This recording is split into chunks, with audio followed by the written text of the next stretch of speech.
We shall today discuss firearms injuries caused by small firearms like handguns, revolvers, and pistols. This will be followed by another module where we shall discuss injuries caused by firearms like rifles, etc. So far as these guns are concerned, that is handguns, they consist of revolvers and pistol. In fact, revolver is also a pistol called revolving pistol. Because there is a revolving cylinder, it is called a revolving pistol. Otherwise, both of them are used for defense of the person using them with one hand only. That is why these are called handguns. These are firing projectiles whose velocity is within the range of 200 to 400 meters per second. This is considered as a low velocity, and the range of firing of handguns is 75 meters as the effective range and 1000 meters as the dangerous zone or dangerous range of firing. These weapons are slow firing projectiles, therefore the injuries caused are less dangerous than those caused by high speed projectiles fired by rifles whose velocity is more than 800 meters per second. Depending upon the place of attack, these guns may prove fatal also. For example, when there is a firing at the temple and there is a close range firing, the brain and the skull gets fractured and the man gets disabled or meets a fatal injury. This depends upon the nature of the place where such injuries are caused. These injuries may be revolver injuries as well as pistol injuries are by and large alike, and therefore they will be discussed simultaneously apart from other injuries caused by high-speed rifles, which may be sporting rifle or even service rifle, etc. The point that I want to stress is that the injuries caused on the front side of the body are more dangerous or more serious because of the skin being thinner on the front side of the body as compared with the back side. The back side injuries are less dangerous comparatively because the skin is fairly thick and the injuries are less serious. But the frontal injuries can be suicidal also, whereas injuries at the back are indicative of a homicide case. It cannot be suicidal because nobody will fire from back side of the body. He will always try to fire from the temple or from the mouth, and therefore to decide whether it is a case of accident or it is a case of a homicide, it becomes very important as to what is the place where firing has taken place. The firing is more serious depending upon the type of projectile. A projectile having a circular or a cylindrical structure is less efficient to enter the skin, but the injuries caused are more serious.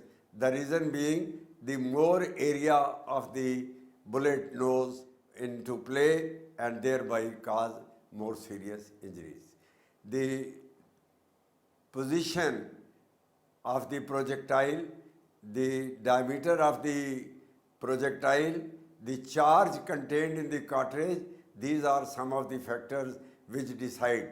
But we cannot decide anything regarding the shape of entry wound and exit wound as they depend largely on the many factors, and these are not considered as one factor, hence we cannot give a definite shape to this. For example, if there is a contact firing on the skull, the skin may get overturned and it may look like a star shaped wound. After studying this module, you shall be able to know about the significance of handgun in wound ballistics, various factors related to handgun inflicted injuries, concept of handgun wound ballistics.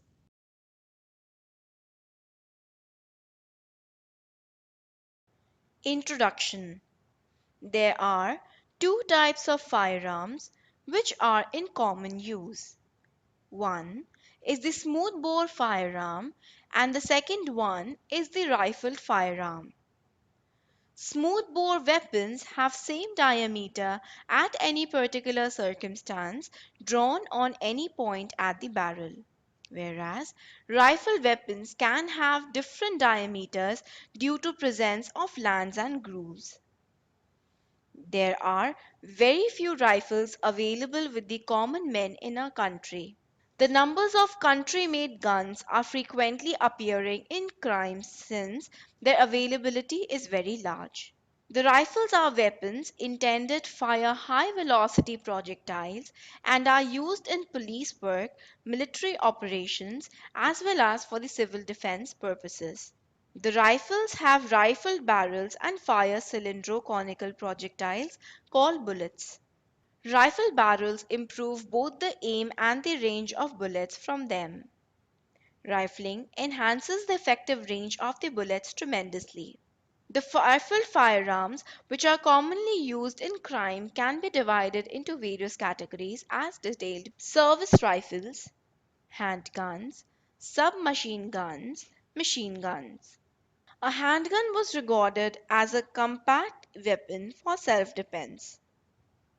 Even though today there are handguns made especially for target competition or hunting, most are still intended with defense in mind. Thus, handguns are compact for concealability and simplicity of carrying. This becomes a part of the legitimate definition of a handgun, as they are considered concealable and therefore believed dangerous and are controlled by law in most countries. Of course, a handgun should be proficient of firing a projectile perfectly at a target. The energy delivered must be adequate to suppress any attack. Nevertheless, be light enough so that the recoil generated does not pull the gun from the shooter's hand. This is challenging in practice and there is no perfect choice. So many types of handguns are manufactured for diverse circumstances. Lastly, since no one can be guaranteed a perfect shot or a single attacker, a handgun must fire multiple shots. The two most common defensive handguns are the double action revolver and the semi automatic pistol. Development of firearms. Many significant changes have been made in rifles from time to time. The manual system of loading has been replaced by semi-automatic and automatic action, resulting in great increase of firing rate, which may over 600 rounds per minute. Thus, a person fired with multi-shot injuries will have no chance of survival. The increase in the capacity of the magazine has been increased and most of the service rifles use a magazine of about 20 to 30 rounds. The shooter does get the greater firepower and so do the terrorists. Many other changes like reduction in the weight of assault rifles, introduction of optical sights and use of night vision devices make rifle more useful firing weapon at any time. The wounding phenomena. To increase energy of the projectile, the velocity would be a more useful factor as doubling velocity will increase energy 4 times, whereas mass increase would be a simple multiplication factor as is clear from the formula that energy E of a projectile of mass m having velocity is represented by E is equal to half mv square. Thus, almost all service rifles of the world have adopted bullets with smaller calibers, lower weight, and high velocity. The most successful weapon system of the world, AK-47, has given way to AK-47. The former uses 7.62 caliber and heavier bullet, while the latter is using 5.45 caliber and 39 millimeter long cartridge. The energy of the new generation of the bullet is more. The new cartridges have changed bullet composition by replacing lead core with steel-lead combination. A hollow point tip ensures breaking and deformation of bullet to cause extensive wounding effect to the victim. Others have come with Skinner jacket at point, which ensures the breaking, expansion of the bullet to cause extremely serious wounds to the victim. Jackets of the bullet have also been changed by replacing copper or copper alloys jacket to steel jacket to ensure proper penetration of the target. These changes have resulted in creating much more serious wound apart from improvement in correct aiming, better ranges, and higher energy of projectiles. Differences in injuries caused by smoothbore and rifled firearms. Smoothbore shotgun injuries. Usually, shotgun pellets do not exit from the body, creating exit injury. Under exceptional conditions, the shotgun pellets may create exit injury, though usually they do not.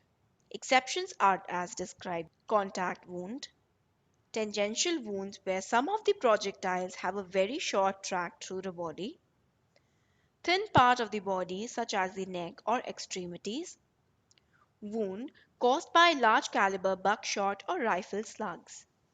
Pellets of the shotgun cartridge remain in the body as shown in the figure. Rifle firearm injuries.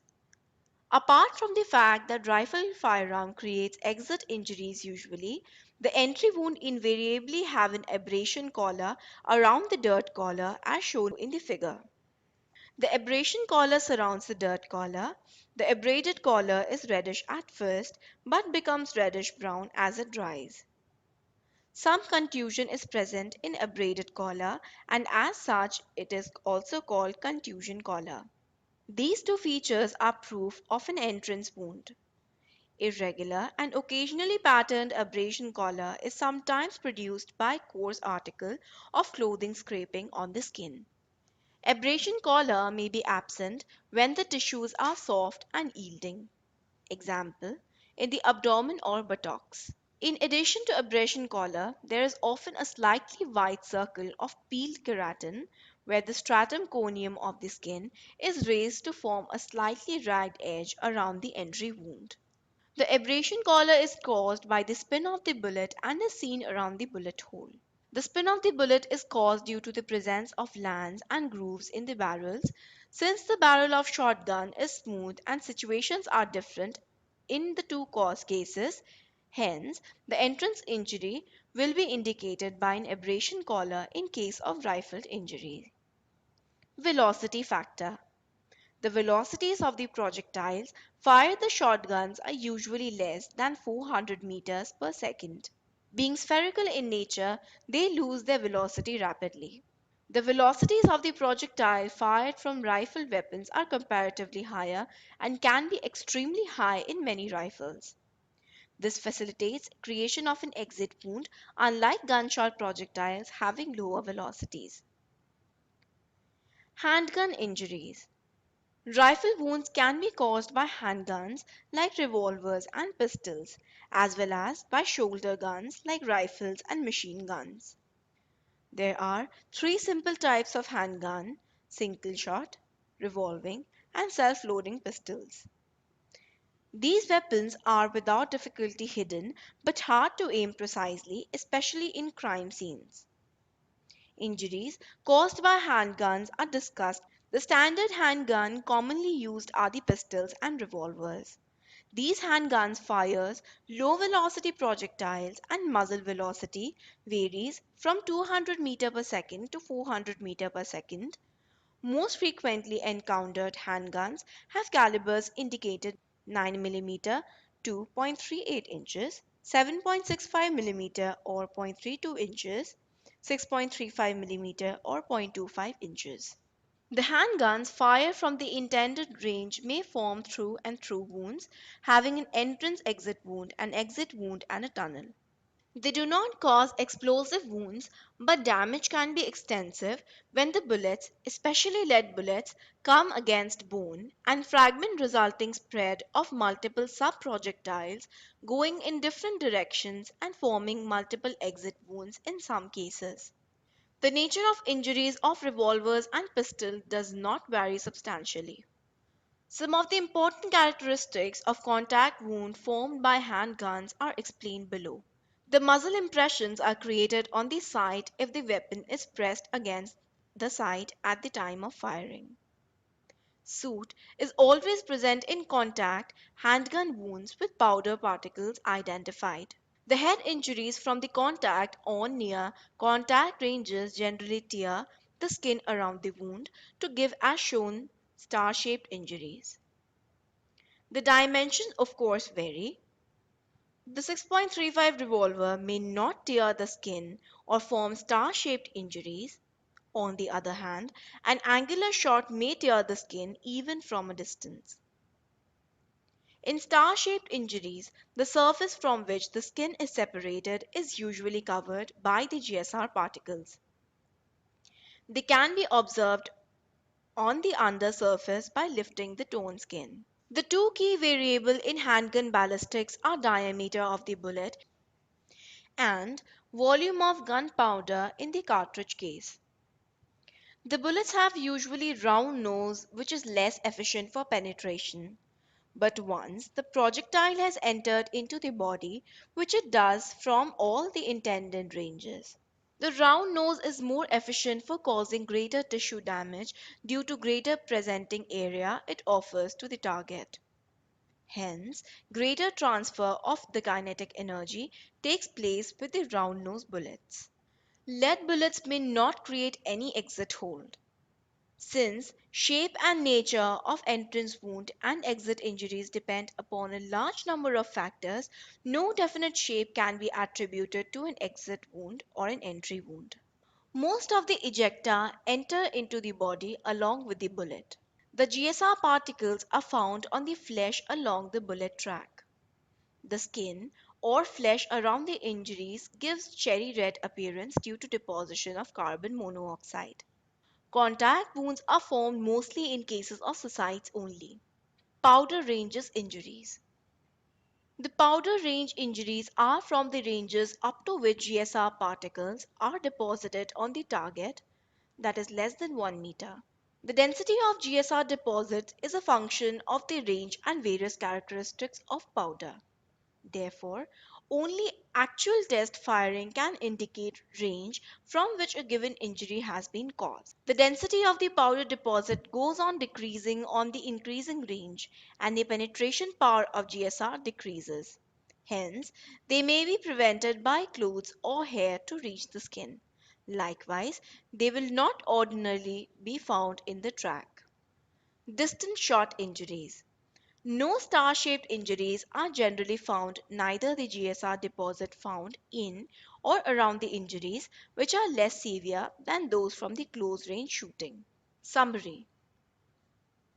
Near-contact wounds with handguns generally occur at ranges less than 10 mm. There is some variation depending on caliber, ammunition, and barrel length. Infrequently, contact wounds of the torso covering the sternum caused by handguns firing high velocity pistol ammunition and may produce extremely large circular wounds of entrance with ragged margins. Contact wounds of the head with handguns, while often creating secondary skull fractures, do not normally produce the considerable injuries as seen in high velocity rifles and shotguns. Substantial injuries from contact handgun wound of the head, when they do occur, are related with magnum calibers. Example, the .357 Magnum, the .44 Magnum, or high velocity, high energy cartridge loadings of medium caliber weapons. Example, 38 Special plus P plus cartridges. Contact wounds of the abdomen and chest from handguns ordinarily do not produce striking injuries of the internal viscera due to gas. With handguns, ball powder can readily perforate one and even two layers of cloth to produce tattooing of the underlying skin. Rarely, ball powder will perforate three layers.